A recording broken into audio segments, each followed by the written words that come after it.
آج ہم آپ کے سامنے تاریخ اسلام کے دو ایسے روشن ستاروں کا ذکر کرنے جا رہے ہیں جن کی محبت حضور اکرم کے دل میں موجود تھی۔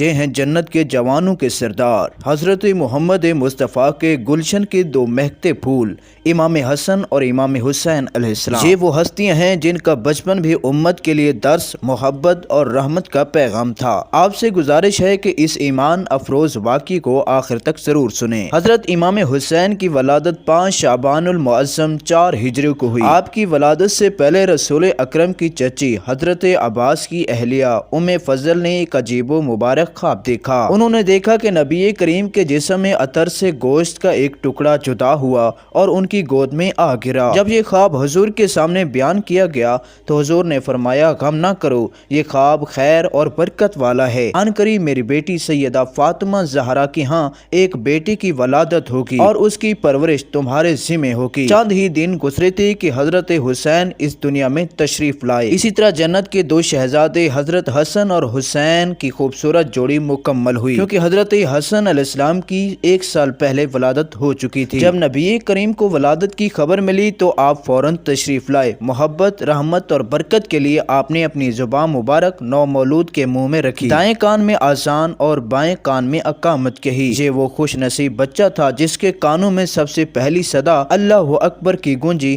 اور جس کے لبوں کو سب سے پہلے نبی کی برکت نصیب ہوئی۔ آپ صلی اللہ علیہ وآلہ وسلم نے اس بچے کا نام حسین رکھا۔ حضرت حسین اپنے نام کی طرح ہی نہایت حسین و جمیل تھے۔ روایتوں میں آتا ہے کہ آپ سے چہرے، آنکھوں، پیشانی اور ناک میں بہت زیادہ مشابہت رکھتے تھے۔ کئی صحابہ کرام فرمایا کرتے تھے، جب ہم حسین کو دیکھتے ہیں تو ہمیں رسول خدا یاد آ جاتے ہیں۔ رسول اکرم اپنے نواسوں حسن اور حسین سے بے حد محبت فرمایا کرتے تھے۔ کبھی ایسا ہوتا کہ ننھے حسین کھیلتے کھیلتے نبی کی پشت مبارک پر سوار ہو جاتے اور وہ وقت نماز کا ہوتا تھا۔ جب آپ صلی اللہ علیہ وآلہ وسلم سجدے میں ہوتے تو سجدہ طویل کر دیتے، صرف اس لیے کہ اس معصوم بچے کا کھیل نہ ٹوٹے اور اس کی خوشی ادھوری نہ رہے۔ ایک صحابی بیان کرتے ہیں کہ ایک دن نبی کریم ظہر یا عصر کی نماز پڑھا رہے تھے، سجدہ غیر معمولی طور پر طویل ہو گیا۔ صحابہ حیران ہوئے۔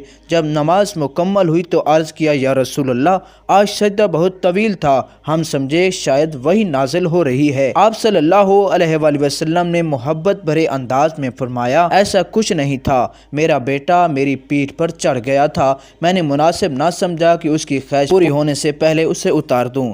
یہی وہ رحمت ہے جو نبی کے کردار سے جھلکتی ہے۔ حضرت سلمان فارسی بیان کرتے ہیں کہ ایک دن ام ایمن نے آ کر خبر دی کہ حسن اور حسین کہیں نظر نہیں آ رہے۔ دوپہر کی سخت دھوپ تھی، نبی خود ان کی تلاش میں نکلے۔ جب ایک پہاڑی کے دامن میں پہنچے تو دیکھا کہ دونوں شہزادے ایک دوسرے سے لپٹے ہوئے ہیں اور ایک بڑا خوفناک سانپ پاس کھڑا ہوا ہے۔ جیسے ہی نبی صلی اللہ علیہ وآلہ وسلم آگے بڑھے، وہ سانپ فوراً سمٹ کر پتھروں میں غائب ہو گیا۔ آپ صلی اللہ علیہ وآلہ وسلم نے دونوں نواسوں کو گود میں لیا، چہروں سے گرد صاف کی اور فرمایا، میرے ماں باپ تم پر قربان ہوں، تم اللہ کے نزدیک کتنے عزیز ہو۔ ایک دن مدینے کی گلیوں میں ایک دل کو چھو لینے والا منظر تھا۔ حسن اور حسین علیہ السلام آپس میں کھیل کود اور کشتی کر رہے تھے۔ نبی کریم اور حضرت جبرائیل علیہ السلام یہ منظر دیکھ رہے تھے۔ نبی کریم صلی اللہ علیہ وآلہ وسلم حضرت حسن کی حوصلہ افزائی فرماتے تو سیدہ فاطمہ نے عرض کیا، ابا جان، آپ حسن کو ہی شاباش کیوں دے رہے ہیں؟ آپ صلی اللہ علیہ وآلہ وسلم مسکرا کر بولے، کیونکہ جبرائیل علیہ السلام حسین کی حوصلہ افزائی کر رہے ہیں۔ سوچئے، آسمان سے فرشتہ اترا ہوا ہے صرف نبی کے نواسوں کے کھیل کو دیکھنے کے لیے۔ حضرت عائشہ بیان کرتی ہیں کہ ایک صبح نبی ایک خاص چادر اوڑھے ہوئے باہر تشریف لائے۔ پہلے حضرت حسن آئے،